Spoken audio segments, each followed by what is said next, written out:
müharibə əlilləri və şəhid ailələri mülkiyyət hüququnun qeydiyyatı ilə bağlı dövlət rüsumundan azad olunur. Belə ki, ölkə başçısı tərəfindən qəbul edilən dövlət rüsumu haqqında və daşınmaz əmlakın dövlət reyestri haqqında qanunlarında edilən dəyişikliyə əsasən Azərbaycan Respublikasının ərazi bütövlüyünün, müstəqilliyinin və konstitusiya quruluşunun müdafiəsi, 20 yanvar hadisələri, həmçinin Çernobıl AES-də hərbi xidmət vəzifələrini yerinə yetirməklə əlaqədar əlilliyi müəyyən edilmiş, habelə şəhid ailəsi statusu almış şəxslər daşınmaz əmlakın qeydiyyatı ilə bağlı bu xidmətlər üzrə dövlət rüsumundan azad olunur. Daşınmaz əmlak üzərində mülkiyyət hüquqlarının dövlət qeydiyyatına alınması barədə çıxarışın verilməsi, daşınmaz əmlaka dair texniki sənədlərin verilməsi, icarə və istifadə hüquqlarının yüklülüyünün və özgəninkiləşdirilməsinin dövlət qeydiyyatının aparılması ilə bağlı çıxarışın verilməsi,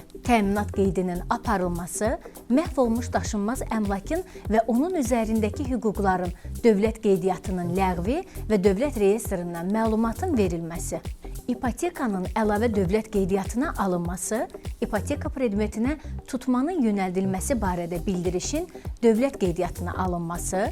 daşınmaz əmlakın yüklülükdən ipoteka, icarə, istifadə, lizinq, servitut və sairdən azad edilməsi, texniki sənədlərin dublikatının verilməsi, mərc çəkmə işləri ilə bağlı pilonun vurulmasına görə hər döngə nöqtəsi üçün məhdudlaşdırılmaya dair dövlət reyestrindən arayışın verilməsi.